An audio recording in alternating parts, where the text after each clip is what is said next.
요즘 미국의 정신병원에서는 우울증 환자를 치료하기 위해서 기존의 약물 치료보다 새로운 심리치료법을 사용하고 있다고 합니다. 바로 그것이 감사치유법이라는 것이라고 합니다. 환자들로 하여금 자신의 삶 속에서 섭섭하고 부정적인 그런 감정보다 감사한 일들이 무엇일까 찾아내서 감사를 회복함으로 치유를 받도록 하는 것입니다. 그런데 놀랍게도 약물 치료보다도 이 감사치유법이 훨씬 더 효과가 탁월하다는 것입니다. 그리고 정신적인 병뿐만 아니라 육체적인 병까지도 굉장히 대단한 효과가 있다는 것을 알게 되었다고 합니다. 이것은 뭘 말합니까? 우리가 감사한 만큼 삶에 행복이 임하게 된다는 것. 늘 감사하는 사람은 그만큼 풍족한 삶, 건강한 삶을 살게 됐다는 것을 말해주는 것입니다. 감사하는 사람은 축복의 문을 열고 들어가지만 불평하고 원망하고 미워하는 사람은 축복의 문을 닫아버리게 되는 것입니다. 그러므로 행복은 감사의 문에 들어오고 그 다음에 불평의 문으로는 행복은 나가게 되어 있는 것입니다. 그러므로 감사는 축복과 행복을 위한 영적 전쟁에서 승리하는 비결이 되는 것입니다. 감사하는 마음은 영적 전쟁에서 승리를 하게 되고 불평하는 마음은 영적 전쟁에서 패배를 가져오는 것입니다. 우리 자신을 돌아다볼 때 어떨 때가 더 많은가요? 감사할 때가 많은가요? 아니면 불평할 때가 많은가요? 우리는 겉으로는 표현하지 않아도 삶 속에서 많은 불평을 가지고 우리는 살아가고 있습니다. 가족 관계에도 그렇고 또 자식들의 관계에도 그렇고 모든 관계에서 표현하지 않는 건 그야말로 신앙이 그래도 성숙한 편이긴 한데 마음속에 여러 가지 불평불만을 가지고 감사할 줄 모르고 살아갈 때가 많이 있습니다. 특별히 고난이 많고 일이 꼬이고 계속해서 응답이 없을 때 마음속에 불평을 하게 되는 것입니다. 어거스틴은 말하기를 신앙인의 삶에는 세 가지가 있어야 된다. 우리가 잘 알다시피 믿음, 소망, 사랑이죠. 근데 그것만 갖고 안 된다. 그것 위에 감사가 있어야 된다. 이 네 가지를 어거스틴은 말을 했습니다. 감사는 내가 하나님의 자녀가 되었다는 믿음의 확신입니다.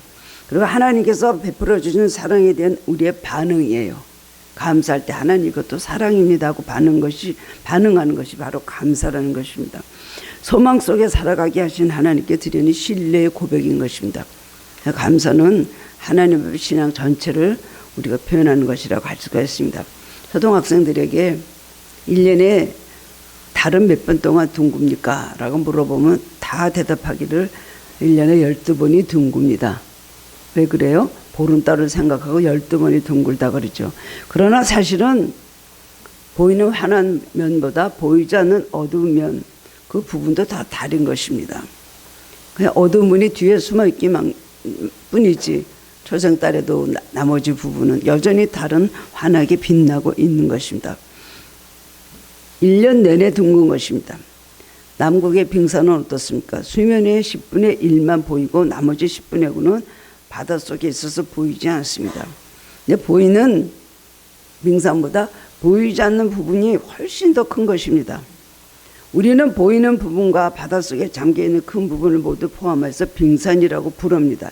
이와 같이 이 세상은 보이는 것과 보이지 않는, 그러나 보이지 않지만 존재하는 것으로 함께 어울려져 있습니다. 우리가 본다고 하는 것과 보이지 않는 것을 비교한다면 보이지 않아도 존재하는 것이 더 크고 많은 것입니다. 마찬가지입니다. 하나님의 은혜도 바로 그런 것입니다. 우리가 눈으로 볼 수 있고 손으로 잡을 수 있고 구체적으로 체험할 수 있는 유형의 은혜가 있습니다. 그렇지만 눈에 보이지 않고 손에 잡히지 않고 구체적으로 경험할 수 없지만 존재하는 무형의 은혜가 있습니다. 그것이 더 큰 것입니다. 보이는 은혜는 우리가 건강이라든가 돈이라든가 아니면 직장이 형통한다든가 아니면 자녀 일이 모든 일이 잘 된다거나 이거는 보이는 은혜라고 우리가 할 수가 있죠. 특히 돈 같은 것은 물리적인 은혜입니다. 그런데 보이지 않는 은혜, 우리 지금 이 안에도 공기가 있기 때문에 우리가 숨을 쉬고 있는 것 아닙니까? 밤에도 여전히 태양은 있고 우리는 태양의 주위를 돌고 있기 때문에 밤이 있고 낮이 있고 우리가 추수를 하면서 이렇게 살아가는 것입니다. 무형의 은혜가 훨씬 더 큰 것을 우리는 알지 못합니다. 우리가 매 순간마다 우리의 삶은 우리가 노력함으로 해요. 땀 흘림으로 인하여 만들어가는 것입니다. 이거는 하나님의 유용의 은혜로 우리에게 그것이 나타날 수 있습니다. 그러나 뒤돌아보면 우리가 유용의 은혜로만 살아가는 것이 아닙니다. 구체적으로 손에 쥐어주지도 않고 눈에 보이지는 않지만 커다란 무형의 은혜로 살아가는 것이 우리의 삶인 것을 알아야 됩니다. 근데 문제는 보이는 것만 감사할 줄 알아요. 보이지 않는 것은 그것이 무슨 은혜냐고 합니다. 이것이 바로 문제인 것입니다. 그렇기 때문에 감사할 줄 모르는 것입니다. 오늘은 추수감사 주일입니다. 받은 바 하나님의 은혜를 생각하고 마음과 뜻과 정성을 다해서 하나님께 감사 예배를 드리는 날이 추수감사 주일이죠. 추수감사 주일은 개신교에만 있는 특별한 절기입니다. 천주교 신자한테 추수감사절 며칠에 거기는 내가 그랬더니 나한테 이렇게 착 굳으면서 그거는 그야말로 배신자들이 세운 날입니다. 우리 천주교에는 추수감사 주일이 없습니다. 아 맞아. 거기서 뛰쳐나왔지. 그때 알았어요. 1620년 영국의 102명의 청교도들이 영국 국교대에 핍박을 받고 신앙의 자유를 찾아서 메이플라워라는 그런 배를 타고 신대륙으로 떠났습니다. 어느 날 떠나니까 하니까요. 제 생일날 떠났더라고요. 2달 후에요. 11월 중순에 미 동북부 매사추세츠의 플리머스라는 곳에 도착을 하였습니다. 얼마나 춥습니까? 미 동북부 11월 말에 엄청 추운데요. 낯선 환경, 추운 날씨, 풍토, 그리고 원주민 인디안의 많은 그런 배척 속에서 살면서 봄이 되기도 전에 간 사람들이 절반이 죽었습니다. 그렇지만 그런 역경과 시련 속에서도 불구하고 착한 원주민들이 옥수수를 얼마를 줬어요. 그걸 갖다가 심었는데 그 다음엔 1년에 추수를 하게 되고 그들의 손으로 뿌렸던 것을 거두는 기쁨을 얻게 되었습니다. 지금까지 모든 어려움에서 지켜주시고 첫 추수를 하게 하신 하나님 은혜에 감사해서 눈물로 예배를 드립니다. 정말 너무너무 감사해서. 그리고 3일 동안 축제를 벌인 것이 추수감사절의 유래입니다. 미국의 청교도들이 신앙의 자유를 얻기 위해서 찾은 땅입니다. 그런데 이것보다 더 천연적인 자연환경이 좋은 땅이 바로 남미인데 지역적으로는 비슷합니다. 거기는 참 여러 가지 광산도 많고 좋은 곳들이 많이 있잖아요. 천연자원이. 그러나 미국은 감사하는 믿음 속에서 시작했던 청교도들의 그 믿음 속에서 세워졌던 그 나라는 세계 최강, 그 다음에 강대국이 되었습니다. 남미는 가장 못사는 빈민나라들로 구성이 되어 있습니다. 지금 미국도 신앙에서 떠났기 때문에 여러 가지 많은 문제를 안고 자연재해와 그 다음에 총기 사건 등 엄청난 많은 일들이 있습니다. 400년이 지난 지금 추수감사절은 우리에게 어떤 의미가 있습니까? 그동안 사는 일에 매달려서 앞만향에 달리던 우리의 발걸음 멈춰서서 나는 그동안 신앙생활을 어떻게 해왔나? 그리고 나에게 감사할 것이 무엇이었나? 내가 그 감사를 잊고 놓치고 있지 않았는가? 이것을 생각하면서 다시 한번 감사 신앙을 회복하는 절기가 바로 추수감사 주일입니다. 그리스도인으로서 추수감사 주일을 어떻게 지내야 하나님 기뻐하실까요? 오늘 본문의 말씀에 자세히 그것이 나와 있습니다. 하나님이 감사 주일을 어떻게 지키라고 굉장히 여러 가지로 구체적으로 말씀해 주셨습니다. 본문의 말씀을 통해서 깨달음으로 함께 은혜를 나누기를 원합니다. 첫 번째로는 온 가족의 성전에 나와서 예배드리는 것입니다. 본문 11절과 14절 말씀을 보면 너와 내 자녀와 라고 2번이나 반복하여 말씀하십니다. 감사절의 첫 원칙은 뭐라고요? 모든 가족이 하나님께 감사라는 거예요. 가족들이 모여서 2번이나 너와 내 자녀와 이렇게 말씀하고 있습니다. 명절에 자녀들이 부모님을 찾지 않으면 부모님은 얼마나 섭섭해 하십니까? 마찬가지로 하나님 우리의 전 인격을 원하십니다. 마음도 보기를 원하시지만 마음만 원하시는 것이 아니라 우리의 몸을 보이기를 원하십니다. 그래서 로마서 11장 1절에 보면 그러므로 형제들아 내가 하나님의 모든 자기 하심으로 너희를 권하노니 너희 몸을 하나님 기뻐하시는 거룩한 산 제물로 드리라. 이는 너희가 드릴 영적 예배니라. 말씀을 하고 있습니다. 우리가 주일날 오는 것 주일 예배 드리고 그 다음에 은혜 받고 교회에서 하루를 보내며 또 우리에게 안식을 주시는 날 복 주시는 날, 우리는 그런 정의를 갖고 알고 있습니다만은 주일날의 참된 의미는 뭡니까? 하나님 앞에 몸을 보이는 것입니다. 하나님 계시는 것은 몸을 보이는 것입니다. 저 여기 왔습니다. 만나는 거예요. 그것이 가장 그 주일 예배의 의미가 있는 것입니다. 하나님은 하나님의 사랑에 대한 반응으로 다른 것보다도 우리들의 얼굴을 보기 원하신다는 거예요. 하나님은 마음 다 아시네. 집에서 예배 드린다고 아무리 모르실까?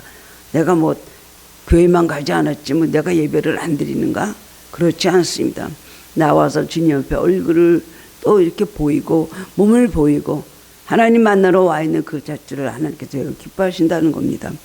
그래서 아삽은 시편 73편 28절에서 하나님께 가까이 함이 내게 복이라 했고, 신명기 12장 7절 말씀에도 보면 너희 하나님 여호와께서 너희의 손으로 수고한 일에 복 주심으로 말미암아 너희와 너희 가족이 즐거워할지니라 그랬어요. 너희와 너희 가족. 그러므로 하나님 계시는 성전에 온 가족이, 온 교회 모든 지체가 함께 모여서 예배를 드리는 것을 하나님께서 그 예배를 기쁘게 받으신다는 겁니다. 성경에 보면 다 축복받은 가정들 보면 한 사람이 아니야, 가장뿐이 아니에요. 아니면 어머니뿐이 아니었어요. 온 가족이 하나님을 경외하는 가정을 하나님께서 많은 축복을 주셨습니다. 주 예수를 믿으라. 그리하면 너와 내 집이 구원을 얻으리라. 물론 아직 온 가족의 주일 예배 함께 참석하지 못하는 아쉬움이 있는 분들이 있으실 것입니다. 그런 분들은 속히 그날이 빨리 오도록 간절히 기도해야 될 것입니다. 본문 11절, 15절, 16절 말씀에 보면 내 하나님 여호와께서 택하신 곳 말씀이 3번이나 있는데 어디서 예배드리라고요? 어떻게 해요? 가족들이 함께. 그 다음에는 하나님께서 택하신 곳에서 하나님을 뵙고 절기를 지키라는 것입니다. 하나님은 무소부지하신 분이기 때문에 어느 곳에도 하나님이 안 계신 곳은 없습니다. 그러나 하나님은 자신이 택하신 곳에서 감사 예배를 드리라고 하셨다는 겁니다. 특별히 1절 15절 내 하나님께서 자기의 이름을 두시려고 택하신 곳, 하나님 택하신 곳에서란 말씀이 3번인데 그 택하신 곳은 왜요? 하나님의 이름을 두신 곳이라는 겁니다. 그건 어딜 말하니까? 바로 성전을 말하는 것이죠. 성전은 하나님의 이름을 두시려고 택하신 곳입니다. 역대하 7장 12절 이하에 보면 솔로몬이 성전을 짓고 하나님께 봉헌할 때 하나님께서 솔로몬에게 이렇게 말씀하셨습니다. 내 눈과 내 마음이 항상 여기 있으리라. 그래서 여러분 집에서 하는 기도도 잘 되지만 교회 나와서 드리는 기도는 너무너무 잘 됩니다. 우리가 하나님께는 특히 기도가 굉장히 잘 되는 교회라는 것은 다른 교회 분들이 오면 더 많이 놀라더라고요. 기도가 참 잘 되는, 하나님 여기 계시고 하나님의 눈과 하나님 마음이 여기 있기 때문에 우리는 하나님과 교통할 수 있도록 기도문을 활짝 열어주신다는 것을 알으시기 바랍니다. 믿음 없는 사람들은 꼭 교회만 가면 하나님 만날 수 있는가 생각을 합니다. 한국교회 코로나 이후에 요즘 신자들이 매일 영상 예배로만 주일 예배를 드리는 사람이 굉장히 많아졌습니다. 그래서 교회마다 많이 정말 텅텅 비어있는 상태에서 다시 옛날의 숫자를 회복하느라고 목사님들은 굉장히 많이 고생을 하십니다. 성전은 하나님의 백성들을 만나기 위해서 정말 특별한 장소입니다. 성전은 예수 그리스도의 핏값으로 세워진 것입니다. 아무 데서나 하는 거하고 같겠습니까? 그러므로 하나님 아버지 집이고 하나님의 이름과 마음이 계신 것이 이 성전에 거기서 나와서 여러분 몸을 보고 예배를 드리는 것을 가장 기뻐하신다는 겁니다. 본문 16절 말씀에 보면 너희 가운데 모든 남들은 1년에 3번 곧 무교절과 칠칠절과 초목절이라고 합니다. 이 세 절기의 특징과 공통점은 모두 감사하는 절기라는 것입니다. 감사는 1년 내내 하는 것이지만은 특별히 절기를 정해놓고 지키라는 것은 그 절기를 통해서 하나님께 대한 감사의 뜻과 마음을 더욱 새기게 하시려는 데 있습니다. 그렇다면 1년에 한 번 저희들은 추수감사주일을 꼭 정해서 전 세계적으로 예배를 드리죠. 하나님 앞에 감사함을 드리는 예배. 절기를 하지 않으면 우리는 그저 감사한다 그러도 감사함을 잊어버리고 살 때가 너무나 많이 있습니다. 주로 의심하고 불평하고 불만할 때가 더 많죠. 다 소용없다. 예수 믿어도 소용없다. 이런 마음으로 하나님을 이렇게 멀리합니다. 그런데 감사절을 우리에게 주신 것은 이날이라도 하나님의 은혜를 다시 한번 기억해봐라. 불평불만 하지 말고 오늘까지 받은 은혜가 뭔가 한번 생각해 보라는 것입니다. 저도 어제 추수감사주일 오늘 맞으면서 또 헌금도 준비하고 말씀도 준비하면서 참 우리 하나님께서 어떤 은혜를 베풀어 주셨나 생각하니까 너무나 감사할 게 많아요. 물론 좋은 면 있어서 올해는 이 복도 받고 저것도 받았으니까 감사합니다. 그렇게 하면서 감사도 있겠지만요. 그거보다도 힘들고 어려울 때 지켜주신 은혜, 소망이 없던 문제들이 하나님께서 해결해 주신 은혜, 고난 속에 받은 은혜가 더 많은 것 같고 그렇기 때문에 깨닫게 되는 거예요. 생각해 봤습니다. 내가 아주 복되고 평탄하고 아무 문제가 없이 살았다면 하나님 앞에 내가 감사하고 살았을까? 아까 부른 찬송대로 당연한 줄 알고 살았겠죠. 이것도 못 누리고 사는 사람이 내가 왜 그래야 되나 라고 생각했겠지만 어려움 속에서 하나님께서 지켜주신 건 너무너무 감사한 거예요. 여러분도 지금 고난 중에 있을지 모르지만은 이 고난을 지금까지 고난 속에서 지켜주시고 고난 속에서 쓰러지지 않고 넘어지지 않은 거 감사하고요. 그 다음에 아직 이루어지지 않아도 이 고난을 내가 지금 이기고 이 속으로 지나가고 있는 걸 너무 감사한 것입니다. 그리고 하나님께서 앞으로 또 좋은 축복으로 여러분이 모든 또 그 문제에 대한 여러 가지 고달픔에서 지친 데서 여러분 풀어놔 주실 것입니다. 하나님 이스라엘 백성에게 하나님께서 베풀어 주신 은혜를 잊지 않도록 절기를 정해 주셨습니다. 하나님은 만약 이스라엘 백성이 3대 절기를 지키지 아니하면 이스라엘 백성 가운데서 끊어줄 것이라고 경고했다는 것. 끊어줄 것이 뭐예요? 죽는다는 소리죠. 감사하지 않은 인생은 그 생명이 죽은 것 같이 될 것이라는 말씀입니다. 그러므로 우리는 이 명령이 곧 나에게 주신 명령인 줄 알고 하나님께 감사함으로 받은 의목이 받은 생명이 끊어지지 않는 그런 삶을 살아야 될 것입니다. 하나님께 감사하지 않는 사람은 그 순간적으로 그 시간에 생명이 끊어지는 거예요. 불평불만하고 매일 하나님 은혜에 감사할 줄 모르는 사람은요 매일 생명이 죽어가는 거예요. 나중에 생명이 죽다가 그나마 남은 생명이 딱 없어지게 되면 완전히 죽은 인생 아니겠습니까? 감사하면 감사하는 사람에게 하나님께서 더 좋은 또 감사의 조건을 만들어 주시는 것입니다. 하나님께서 이스라엘 백성들에게 감사를 강조하고 있는 것은 하나님 자신의 영광만을 위한 것이 아닙니다. 우리를 위한 것입니다. 그러므로 감사할 때 너는 축복을 받게 된다. 우리가 감사하는 마음을 가지고 있을 때 하나님의 은총이 축복이 우리 속에 계속 넘치게 되는 것입니다. 우리를 위한 것이에요. 부모의 은혜에 감사해야만 가정에서 훌륭한 자녀가 될 수 있고 부부간에 감사하는 마음이 있을 때 아름다운 가정을 이룰 수가 있는 것입니다. 또한 13절 15절에 보면 얼마 동안 지키라고 했어요? 이 감사절을 7일 동안 지키라고 했어요. 7일. 대개 경우 기념일은 그날 하루 지킵니다. 그렇죠. 우리의 국경일은 하루입니다. 명절은 한 2, 3일도 지키죠. 뭐 구정이나 설날이나 추석 때 그렇습니다. 그런데 감사절은 일주일간을 지키라 하셨어요. 그럼 여러분 오늘부터 일주일 동안 감사의 주간으로 지키시기 바랍니다. 계속해서 또 감사하고 또 감사할 일이 얼마나 많이 있는지 몰라요. 어떤 엄마가 아이가 이빨을 뺐는데 이가 안 나오는 거예요. 이가 나올 때 되면 나와야 되지 않겠어요? 치과가 근데 희한합니다. 뭐 어떻게 돼갖고 얘가 이빨이 안 납니다. 그래서 기도하고 그러다가 이빨이 나중에 나오니까 감사헌금했어요. 제가 저번에 성균이 교회에서 주님 감사합니다. 이 아이가 이빨이 나왔어요. 하나님 은혜 안 하면 저절로 되는 거 하나도 없습니다. 다 적어도 그런 복은 다 주신다는 복은 우리는 당연한 줄 알고 받고 있죠.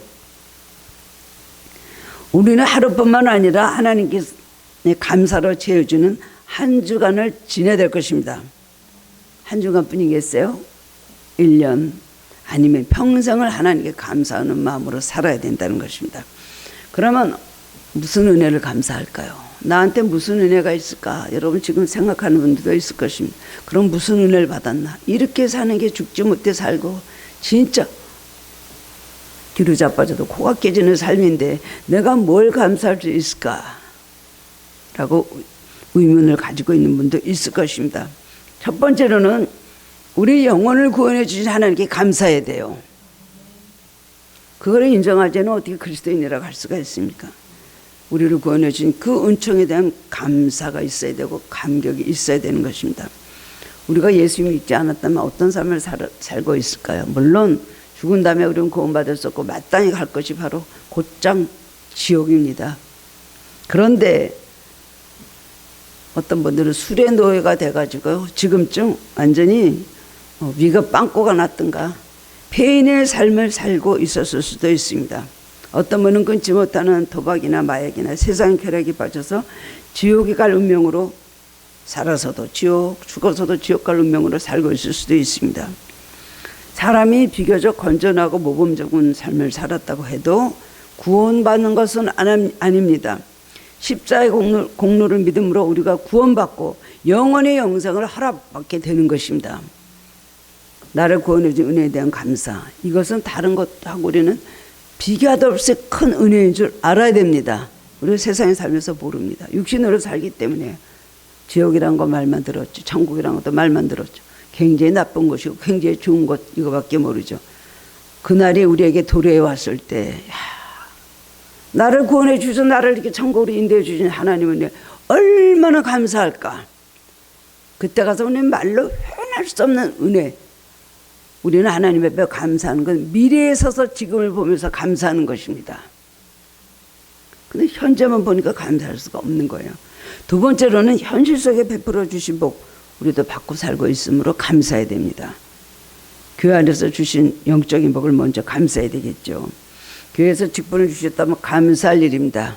교회에서 또 뭔가 뭐를 인정해 주시고 여러분에게 어떤 직책과 어떤 사명을 주셨다면 여러분 감사해야 됩니다. 교사로 봉사하는 것, 성가대로 봉사하는 것, 공동체 리더로 봉사하는 것, 어떤 부분에서 일할 사명을 주셨든지 감사할 일입니다.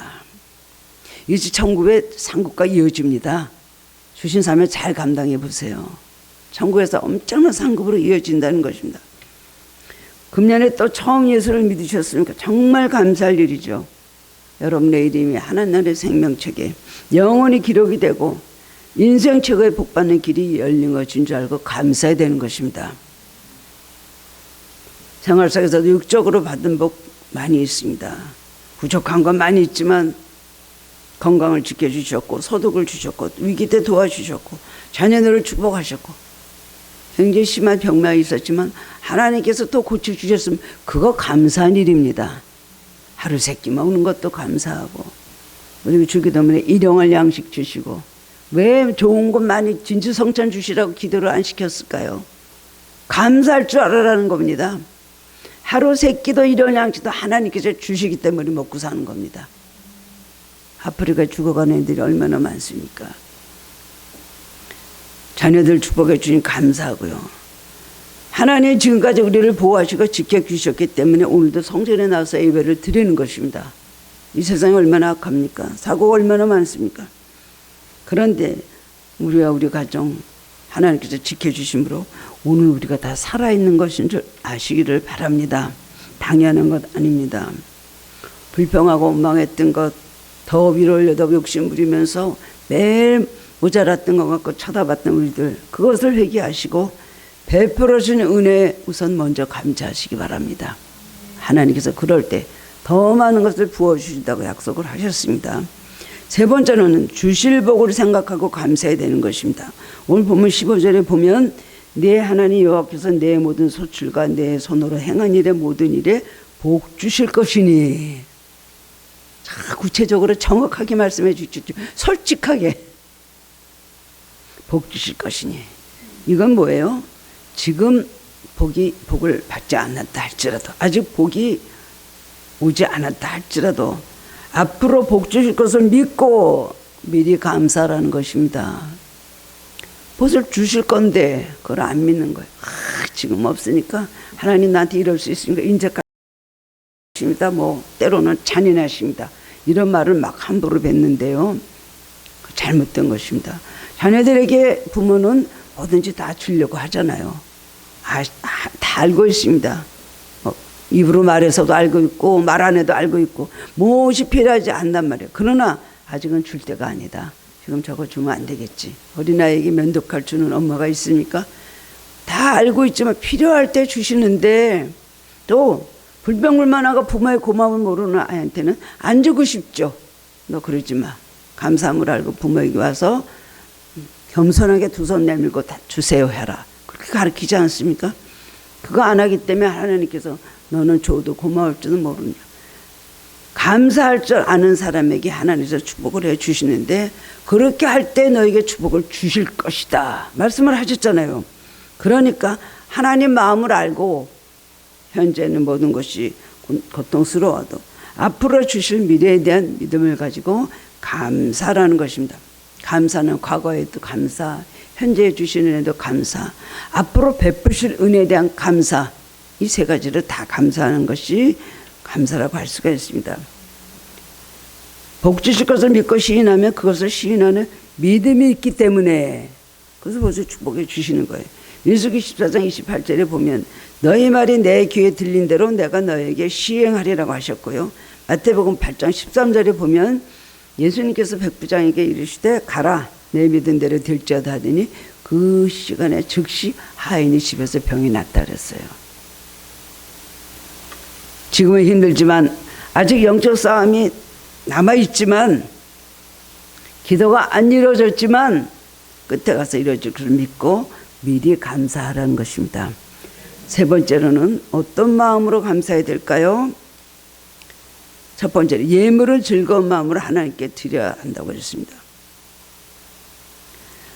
10절 보면요. 내 하나님 여호와 앞에 자원하는 예물을 드리고 16절에는 여호와를 배웁되 빈손으로 여호와를 배웁지 말고라고 했습니다. 구약시대는 모든 예배 하나님 앞에 예물을 드렸습니다. 지금은 그렇지 않지만요. 빈손을 하나님 앞에 오지 마라. 자원하는 예물은 스스로 원해서 즐겨드리는 예물을 말합니다. 고린도후서 9장 7절에 보면 하나님은 즐겨내는 자를 사랑하는 이라라고 했습니다. 우리가 진정 주님께 감사한 마음이 있으면 자원하는 헌금을 드릴 수가 있습니다. 드려도 이거 드려도 이 은혜를 어떻게 갚는가. 물론 다른 데 쓸 것이 많이 있습니다. 넘치고 남아서 우리가 하나님 앞에 예물 드리는 것 아닙니다. 주신 은혜 감사하니까 아직 부족하지만 또 앞으로 주실 것을 믿고 하나님 앞에 드리라는 것입니다. 두 번째로는 힘대로 드려야 된다. 보면 10절을 보면 각 사람이 내 하나님 여호와께서 주신 복을 따라 그 힘대로 드릴지니라고 했습니다. 힘대로라는 말은 하나님께 받은 복만큼 능력에 따라 물질을 드리라는 거예요. 많이 주셨으면 많이 바쳐야 됩니다. 적게 받았으면 적게 드려야 됩니다. 모든 면으로 하나님 앞에 은혜가 크면 하나님 앞에 많이 드려야 된다는 것입니다. 힘대로라는 것은 받은 대로 능력대로 하나님 앞에 드리라는 것입니다. 그 다음에 세 번째로는 하나님의 일꾼들과 약자들과 함께 즐거움을 나누라고 했습니다. 14절에 보면 절기를 지킬 때는 너와 내 자녀와 노비와 내 성중에 거하는 레위인과 객과 고아와 가부와 함께 즐거워하라고 했습니다. 감사절에 함께 즐거워할 대상이 누구입니까? 레위인 그리고 노비, 객과 고아, 가부인 것입니다. 먼저 레위인은 가나안에 들어가서 땅을 기업으로 받지 못한 하나님의 종, 하나님의 일꾼들을 말하는 것입니다. 레위 족속의 땅을 분배하지 않았습니다. 그래서 성도들이 레위인들을 잘 섬기고 그것을 그들이 소득 삼아 그거를 생활하라 그래서 레위 지파에게는 땅을 분배하지 않았습니다. 다른 기업을 준 것이 없어요. 그리고 다른 일을 못하게 하잖아요. 장사합니까? 사업합니까? 요즘 그런 사람들도 많지만 주요 종들이 장사하고 사업하고 뭐 다른 일하고 뭐 그렇게 합니까? 절대로 그런 건 하면 안 하죠.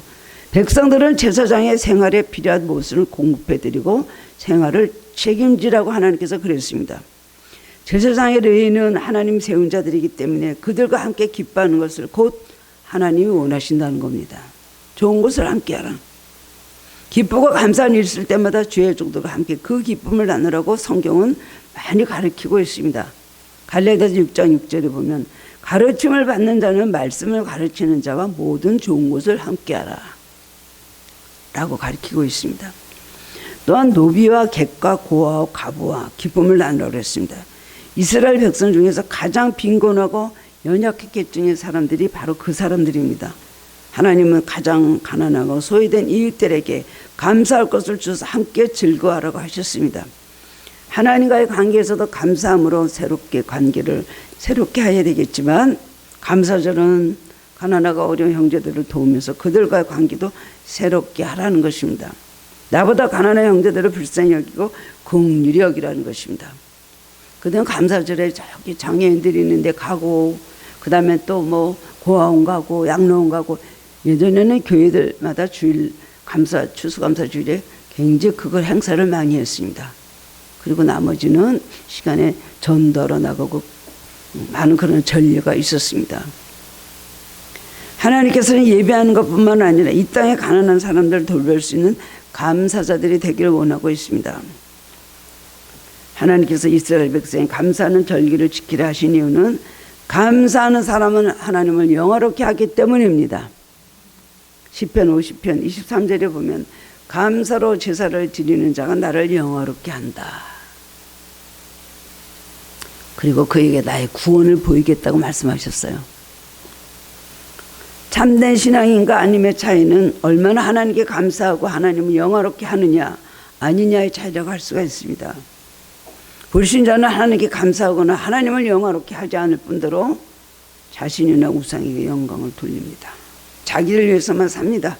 그러나 진정한 그리스도인은 하나님의 은혜를 잊지 않고 감사하며 좋은 일, 굳은 일에 모두 범사에 감사하는 사람이 진정한 그리스도인인 것입니다.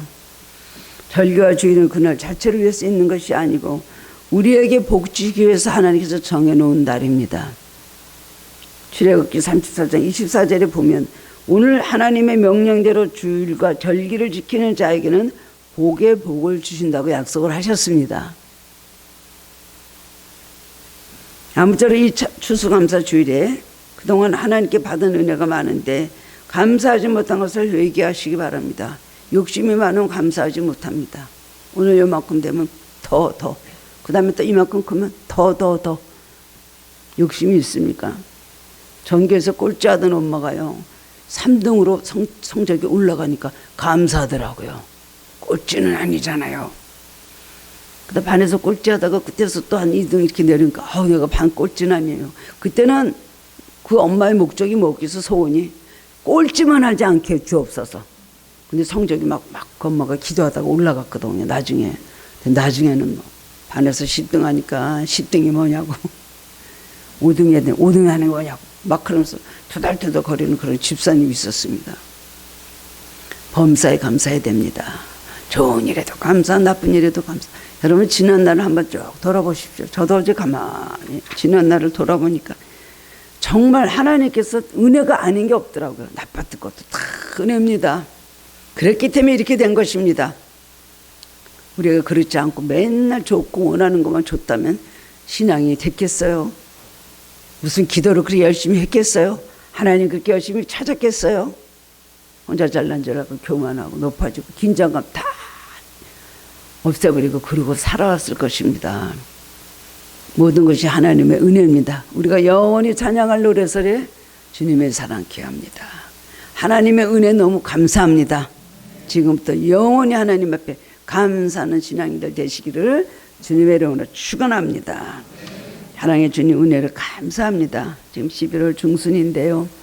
또 하나님 11달 그리고 하나님 보름 이상을 살게 해주신 은혜를 감사를 드립니다.